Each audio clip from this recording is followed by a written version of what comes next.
Confucius.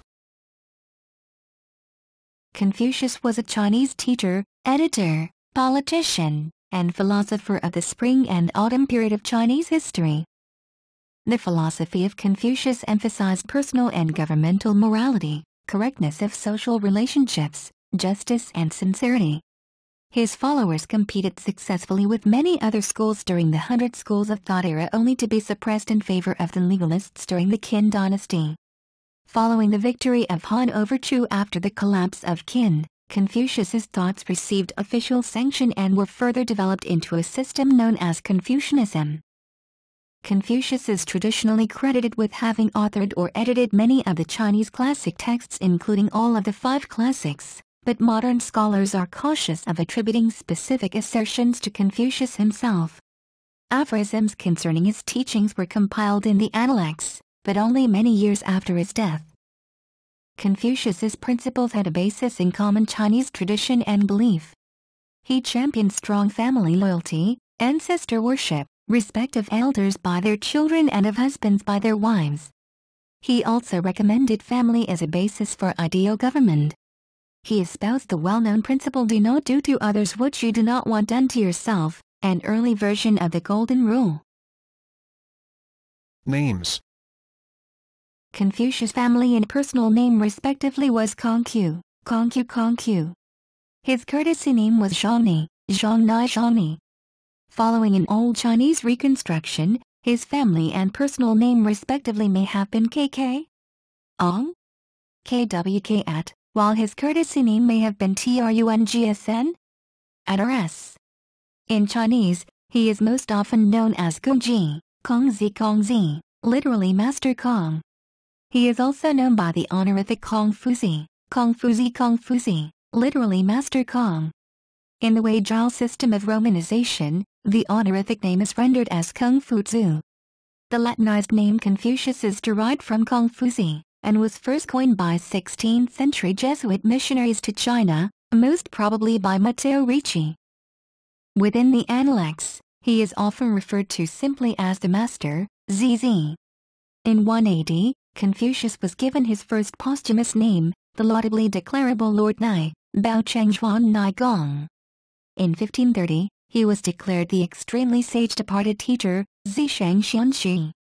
He is also known separately as the Great Sage, Zisheng, first teacher, Xianxi, and model teacher for 10,000 ages, Wen Shi Biao. Background. According to tradition, 3 generations before Confucius' time, his ancestors had migrated from the Song state to the Lu state. Confucius was said to have been a descendant of the Shang kings or priests through the dukes of Song. Personal life. Early life. It is generally thought that Confucius was born in 551 BC. His birthplace was in Zhou, Lu state, near present-day Khufu, Shandong province. His father Konghe, also known as Shulianghe, was an officer in the Lu military. Konghe died when Confucius was 3 years old, and Confucius was raised by his mother Yan Zhengzai, in poverty. At age 19 he married his wife, named Qigwen, and a year later the couple had their first child, Kongli. Confucius was born into the class of Shi, between the aristocracy and the common people.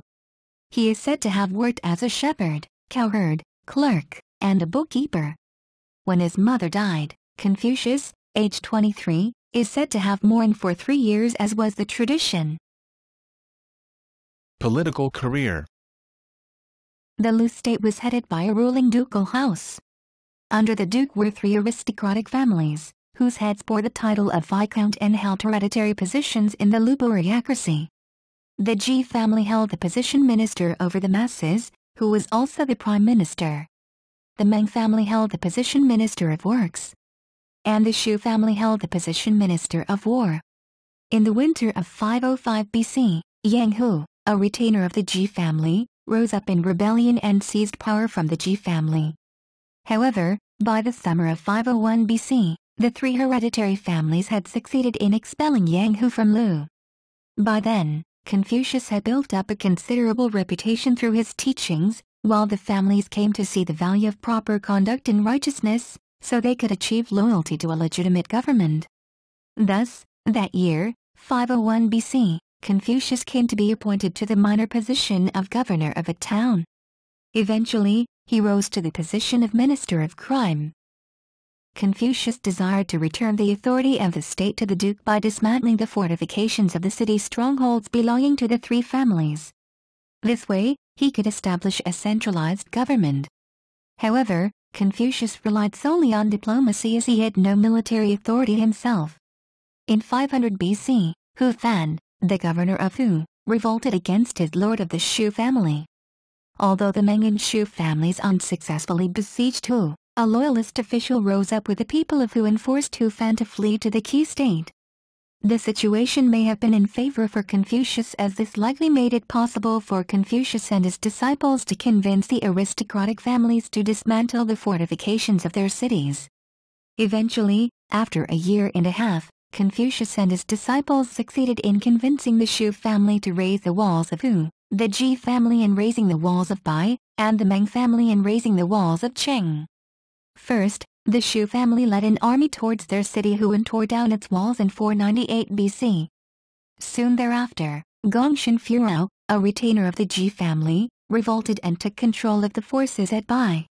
He immediately launched an attack and entered the capital Lu. Earlier, Gongshan had approached Confucius to join him, which Confucius considered at first. Even though he disapproved the use of a violent revolution, the Ji family dominated the Lu state by force for generations and had exiled the previous duke. Although he wanted the opportunity to put his principles in practice, Confucius gave up on this idea in the end. Creel, 1949, states that, unlike the rebel Yang Hu before him, Gongshan may have sought to destroy the three hereditary families and restore the power of the duke. However, Dumps, 1946, states that he was instigated by Viscount Ji Huan to invade the Lu capital in an attempt to avoid dismantling the Bai fortified walls. Whatever the situation may have been, Gongshan was considered an upright man who continued to defend the state of Lu, even after he was forced to flee. During the ordeal, Zhang Yu had managed to keep the duke and the three viscounts together at the court. Zhang Yu was one of the disciples of Confucius and was arranged the position of governor at the Ji family by Confucius. When Confucius heard of the raid, he requested from Viscount Ji Huan to allow the duke and his court to retreat to a stronghold on his palace grounds. Thereafter, the heads of the three families and the duke retreated to the Ji's palace complex and ascended the Wuxi terrace. Confucius ordered 2 officers to lead an assault against the rebels. At least one of the 2 grandees was a retainer of the Ji family, although according to Dubs, 1946, probably both were, but they were unable to refuse the orders while in the presence of the duke, viscounts, and court. The rebels were followed in pursuit and defeated in Gu. Immediately after this revolt was stricken down, the Ji family razed the Bai city walls to the ground. According to Dubs, 1946, the attackers retreated after realizing that they would have to become rebels against the state and against their own lord. If so, according to Dubs, 1946, this incident resulted that the Bai officials inadvertently revolted against their own lord through Confucius' doing, thus forcing Viscount Ji Huan's hand in having to dismantle the walls of Bai, as it could have harbored such rebels, or confessed to instigating the event by going against proper conduct and righteousness as an official. He further states that the incident brought to light Confucius' foresight, practical political ability, and insight into human character. When it was time to dismantle the city walls of the Meng family, the governor was reluctant to have the city walls torn down and convinced the head of the Meng family not to do so. The Zuozuan recalls that the governor advised against raising the walls to the ground as he said that it made Shang vulnerable to the Qi state and caused the destruction of the Meng family. Even though Viscount Meng Yi gave his word not to interfere with an attempt, he went back on his earlier promise to dismantle the walls. Later in 498 BC, Duke Ding personally went with an army to lay siege to Cheng in an attempt to raise its walls to the ground, but he did not succeed. Thus, Confucius could not achieve the idealistic reform that he wanted and restore the legitimate rule of the duke, returning to the period of the Duke of Chu. As a result of his unusual degree of success, Confucius made powerful enemies within the state, especially with Viscount Ji Huan. According to accounts in the Zhu's Huan and Shiji, Confucius departed his homeland in 497 BC after his support to the failed attempt of dismantling the fortified city walls of the powerful Ji, Meng, and Shu families. He left the state of Lu without resigning, remaining in self-exile and unable to return as long as Viscount Ji Huan was alive. Exile. The Shiji states that the neighboring Qi state was worried that Lu was becoming too powerful while Confucius was involved in the government of the Lu state. According to this account, Qi decided to sabotage Lu's reforms by sending 100 good horses and 80 beautiful dancing girls to the Duke of Lu. The Duke indulged himself in pleasure and did not attend to official duties for 3 days. Confucius was deeply disappointed and resolved to leave Lu and seek better opportunities, yet to leave at once would expose the misbehavior of the Duke and therefore bring public humiliation to the ruler Confucius was serving. Confucius therefore waited for the Duke to make a lesser mistake. Soon after, the Duke neglected to send to Confucius a portion of the sacrificial meat that was his due according to custom, and Confucius seized upon this pretext to leave both his post and the Lu state. After Confucius's resignation, he began a long journey or set of journeys around the small kingdoms of northeast and central China, traditionally including the states of Wei, Song, Chen, and Kai. At the courts of these states, he expounded his political beliefs but did not see them implemented. Return home. According to the Zhu's Huan, Confucius returned home when he was 68. The Analects depict him spending his last years teaching 72 or 77 disciples and transmitting the old wisdom via a set of texts called the 5 Classics. Philosophy. Although Confucianism is often followed in a religious manner by the Chinese, arguments continue over whether it is a religion. Confucianism discusses elements of the afterlife and views concerning heaven, but it is relatively unconcerned with some spiritual matters often considered essential to religious thought, such as the nature of souls. In the Analects, Confucius presents himself as a transmitter who invented nothing. He puts the greatest emphasis on the importance of study, and it is the Chinese character for study, Zhu, that opens the text.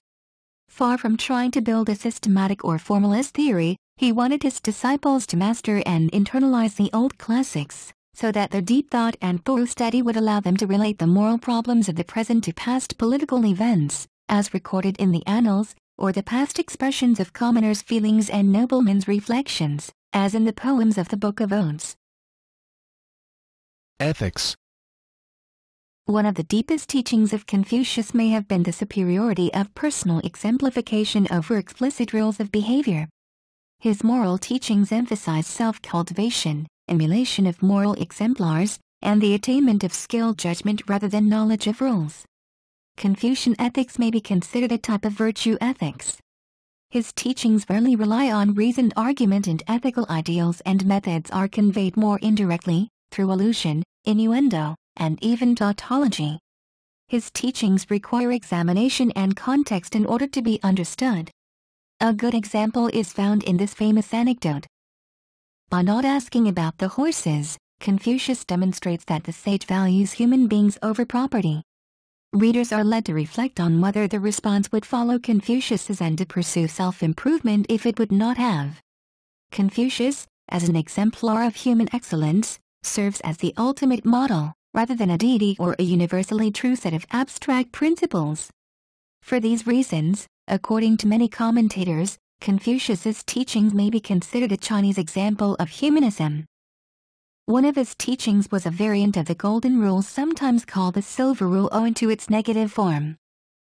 Often overlooked in Confucian ethics are the virtues to the self, sincerity, and the cultivation of knowledge. Virtuous action towards others begins with virtuous and sincere thought, which begins with knowledge. A virtuous disposition without knowledge is susceptible to corruption, and virtuous action without sincerity is not true righteousness. Cultivating knowledge and sincerity is also important for one's own sake. The superior person loves learning for the sake of learning and righteousness for the sake of righteousness. The Confucian theory of ethics as exemplified in Li is based on 3 important conceptual aspects of life: ceremonies associated with sacrifice to ancestors and deities of various types, social and political institutions, and the etiquette of daily behavior. It was believed by some that Li originated from the heavens, but Confucius stressed the development of Li through the actions of sage leaders in human history. His discussions of Li seem to redefine the term to refer to all actions committed by a person to build the ideal society, rather than those simply conforming with canonical standards of ceremony. In the early Confucian tradition, Li was doing the proper thing at the proper time, balancing between maintaining existing norms to perpetuate an ethical social fabric, and violating them in order to accomplish ethical good. Training in the Li of past sages cultivates in people virtues that include ethical judgment about when Li must be adapted in light of situational contexts. In Confucianism, the concept of Li is closely related to Yi, which is based upon the idea of reciprocity. Yi can be translated as righteousness, though it may simply mean what is ethically best to do in a certain context. The term contrasts with action done out of self-interest. While pursuing one's own self-interest is not necessarily bad, one would be a better, more righteous person if one's life was based upon following a path designed to enhance the greater good. Thus an outcome of Yi is doing the right thing for the right reason. Just as action according to Li should be adapted to conform to the aspiration of adhering to Yi, so Yi is linked to the core value of Ren. Ren consists of 5 basic virtues: seriousness, generosity, sincerity, diligence and kindness. Ren is the virtue of perfectly fulfilling one's responsibilities toward others, most often translated as benevolence or humaneness. Translator Arthur Waley calls it goodness, with a capital G, and other translations that have been put forth include authoritativeness and selflessness. Confucius's moral system was based upon empathy and understanding others, rather than divinely ordained rules. To develop one's spontaneous responses of Ren so that these could guide action intuitively was even better than living by the rules of Yi. Confucius asserts that virtue is a means between extremes. For example, the properly generous person gives the right amount, not too much and not too little. Politics. Confucius' political thought is based upon his ethical thought. He argues that the best government is one that rules through rights, Li, and people's natural morality, rather than by using bribery and coercion. He explained that this is one of the most important Analects. If the people be led by laws, and uniformity sought to be given them by punishments, they will try to avoid the punishment, but have no sense of shame. If they be led by virtue, and uniformity sought to be given them by the rules of propriety, they will have the sense of the shame, and moreover will become good. Translated by James Legg, in The Great Learning, Dazu. This sense of shame is an internalization of duty, where the punishment precedes the evil action, instead of following it in the form of laws as in legalism. Confucius looked nostalgically upon earlier days, and urged the Chinese, particularly those with political power, to model themselves on earlier examples. In times of division, chaos, and endless wars between feudal states, he wanted to restore the mandate of heaven, Tianming, that could unify the world, Tianzi, all under heaven, and bestow peace and prosperity on the people. Because his vision of personal and social perfections was framed as a revival of the ordered society of earlier times, Confucius is often considered a great proponent of conservatism, but a closer look at what he proposes often shows that he used, and perhaps twisted, past institutions and rights to push a new political agenda of his own, a revival of a unified royal state, whose rulers would succeed to power on the basis of their moral merits instead of lineage.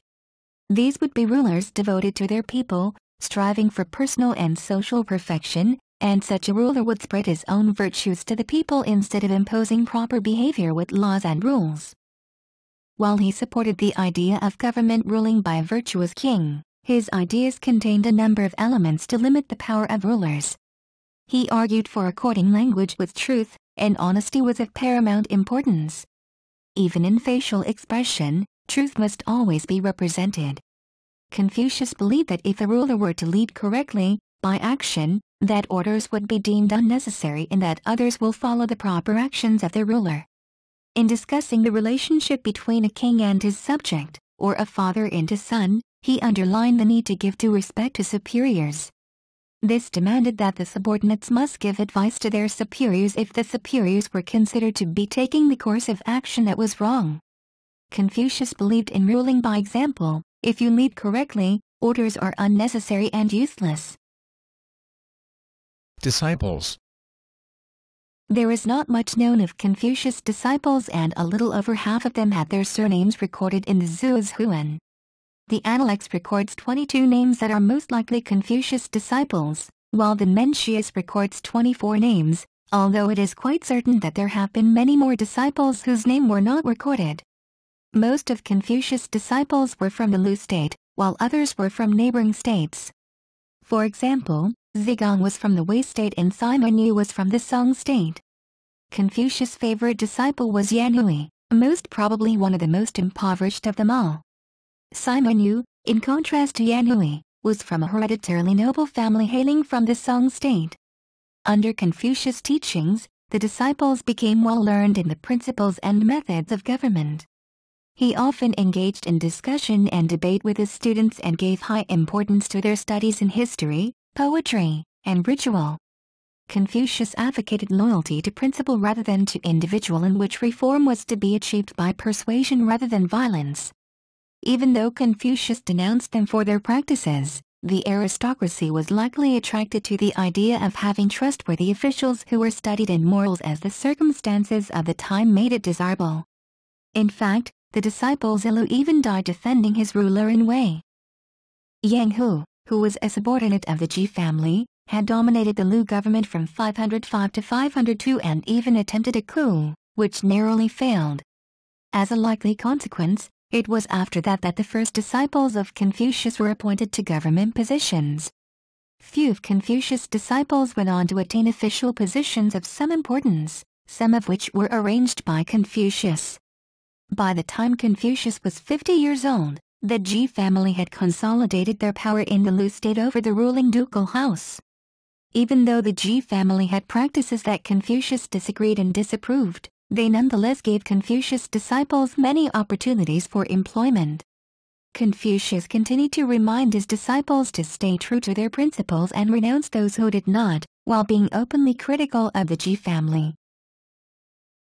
Legacy. Confucius's teachings were later turned into an elaborate set of rules and practices by his numerous disciples and followers, who organized his teachings into the Analects. Confucius' disciples and his only grandson, Zishi, continued his philosophical school after his death. These efforts spread Confucian ideals to students who then became officials in many of the royal courts in China, thereby giving Confucianism the first wide-scale test of its dogma.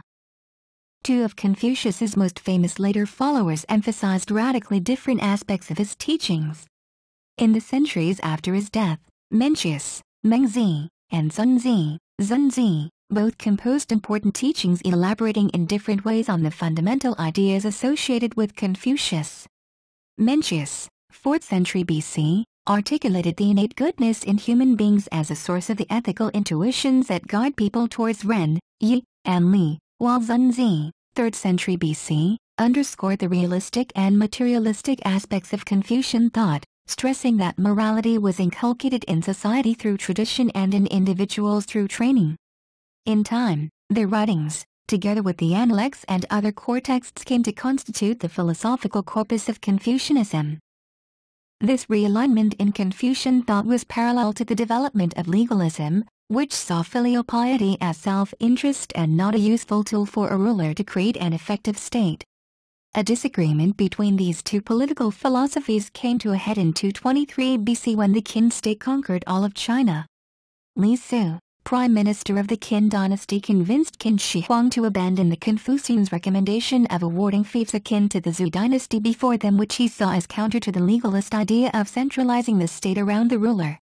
When the Confucian advisors pressed their point, Li Su had many Confucian scholars killed and their books burned, considered a huge blow to the philosophy and Chinese scholarship. Under the succeeding Han Dynasty and Tang Dynasty, Confucian ideas gained even more widespread prominence. Under Wu Di, The works of Confucius were made the official imperial philosophy and required reading for civil service examinations in 140 BC, which was continued nearly unbroken until the end of the 19th century. As Moism lost support by the time of the Han, the main philosophical contenders were legalism, which Confucian thought somewhat absorbed, the teachings of Lao Tzu, whose focus on more mystic ideas kept it from direct conflict with Confucianism, and the new Buddhist religion, which gained acceptance during the Southern and Northern dynasties era. Both Confucian ideas and Confucian-trained officials were relied upon in the Ming dynasty and even the Yuan dynasty, although Kublai Khan distrusted handing over provincial control. During the Song dynasty, the scholar Zhu Zai, AD 1130–1200, added ideas from Taoism and Buddhism into Confucianism. In his life, Zhu Zai was largely ignored, but not long after his death his ideas became the new orthodox view of what Confucian texts actually meant. Modern historians view Zhu Zai as having created something rather different, and call his way of thinking Neo-Confucianism. Neo-Confucianism held sway in China, Japan, Korea and Vietnam until the 19th century. The works of Confucius were translated into European languages through the agency of Jesuit scholars stationed in China. Matteo Ricci started to report on the thoughts of Confucius, and Father Prospero Intrasetta published the life and works of Confucius into Latin in 1687. It is thought that such works had considerable importance on European thinkers of the period, particularly among the deists and other philosophical groups of the Enlightenment who were interested by the integration of the system of morality of Confucius into Western civilization. In the modern era, Confucian movements, such as New Confucianism, still exist, but during the Cultural Revolution, Confucianism was frequently attacked by leading figures in the Communist Party of China. This was partially a continuation of the condemnations of Confucianism by intellectuals and activists in the early 20th century as a cause of the ethnocentric close-mindedness and refusal of the Qin Dynasty to modernize that led to the tragedies that befell China in the 19th century. Confucius's works are studied by scholars in many other Asian countries, particularly those in the Chinese cultural sphere, such as Korea, Japan and Vietnam. Many of those countries still hold the traditional memorial ceremony every year. The Ahmadiyya Muslim community believes Confucius was a divine prophet of God, as were Lao Tzu and other eminent Chinese personages. In modern times, asteroid 7853, Confucius, was named after the Chinese thinker. Visual portraits. No contemporary painting or sculpture of Confucius survives, and it was only during the Han Dynasty that he was portrayed visually. Carvings often depict his legendary meeting with Laozi. Since that time there have been many portraits of Confucius as the ideal philosopher. In former times, it was customary to have a portrait in Confucius temples. However, during the reign of Hongwu Emperor, Taizong, of the Ming Dynasty, it was decided that the only proper portrait of Confucius should be in the temple in his hometown, Khufu. In other temples, Confucius is represented by a memorial tablet. In 2006, the China Confucius Foundation commissioned a standard portrait of Confucius based on the Tang Dynasty portrait by Wu Daozi. Death and legacy. Burdened by the loss of both his son and his favorite disciples, he died at the age of 71 or 72. He died from natural causes. Confucius was buried in Kongmen Cemetery, which lies in the historical part of Khufu. The original tomb erected there in memory of Confucius on the bank of the Sishui River had the shape of an axe. In addition, it has a raised brick platform at the front of the memorial for offerings such as sandalwood, incense and fruit. Memorials of Confucius. Soon after Confucius' death, Khufu, his hometown, became the place of devotion and remembrance. It is still a major destination for cultural tourism, and many people visit his grave and the surrounding temples.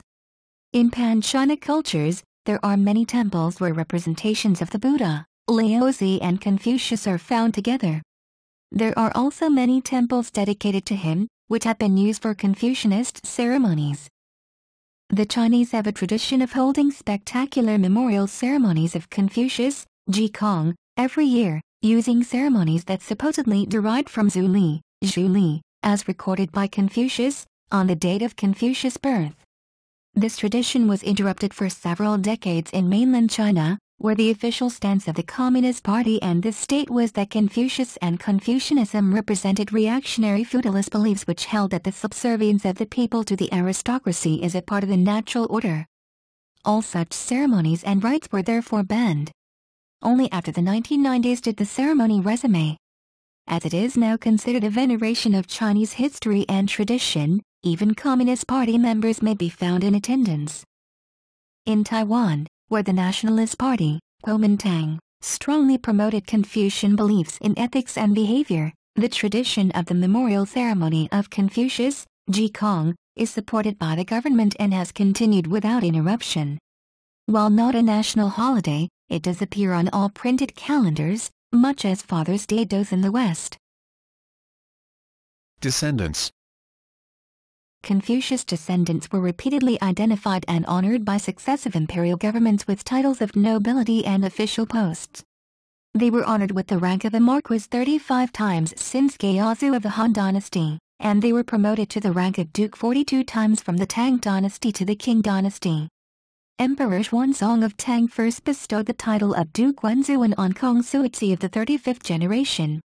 In 1055, Emperor Renzong of Song first bestowed the title of Duke Enzheng on Kong Zongyuan of the 46th generation. Despite repeated dynastic change in China, the title of Duke Enzheng was bestowed upon successive generations of descendants until it was abolished by the nationalist government in 1935. The last holder of the title, Kong Ticheng of the 77th generation, was appointed sacrificial official to Confucius. Kong Ticheng died in October 2008, and his son, Kong Weiyi, the 78th lineal descendant, had died in 1989. Kong Ticheng's grandson, Kong Suicheng, the 79th lineal descendant, was born in 1975. His great-grandson, Kong Yuzhen, the 80th lineal descendant, was born in Taipei on January 1, 2006. Ticheng's sister, Kong Demai, lives in mainland China and has written a book about her experiences growing up at the family estate in Khufu. Another sister, Kong Deki, died as a young woman. Confucius's family, the Kongs, have the longest recorded extant pedigree in the world today. The father-to-son family tree, now in its 83rd generation, has been recorded since the death of Confucius. According to the Confucius Genealogy Compilation Committee, he has 2 million known and registered descendants, and there are an estimated 3 million in all. Of these, several tens of thousands live outside of China. In the 14th century, a Kong descendant went to Korea, where an estimated 34,000 descendants of Confucius live today. One of the main lineages fled from the Kong ancestral home in Khufu during the Chinese Civil War in the 1940s, and eventually settled in Taiwan. Because of the huge interest in the Confucius family tree, there was a project in China to test the DNA of known family members. Among other things, this would allow scientists to identify a common Y chromosome in male descendants of Confucius. If the descent were truly unbroken, father to son, since Confucius's lifetime, the males in the family would all have the same Y chromosome as their direct male ancestor, with slight mutations due to the passage of time. However, in 2009, the family authorities decided not to agree to DNA testing. Brian Sykes, professor of genetics at Oxford University, understands this decision. The Confucius family tree has an enormous cultural significance, he said. It's not just a scientific question. The DNA testing was originally proposed to add new members, many of whose family record books were lost during 20th century upheavals, to the Confucian family tree. The fifth and most recent edition of the Confucius genealogy was printed by the Confucius Genealogy Compilation Committee, CGCC. It was unveiled in a ceremony at Khufu on September 24, 2009. Women are now included for the first time.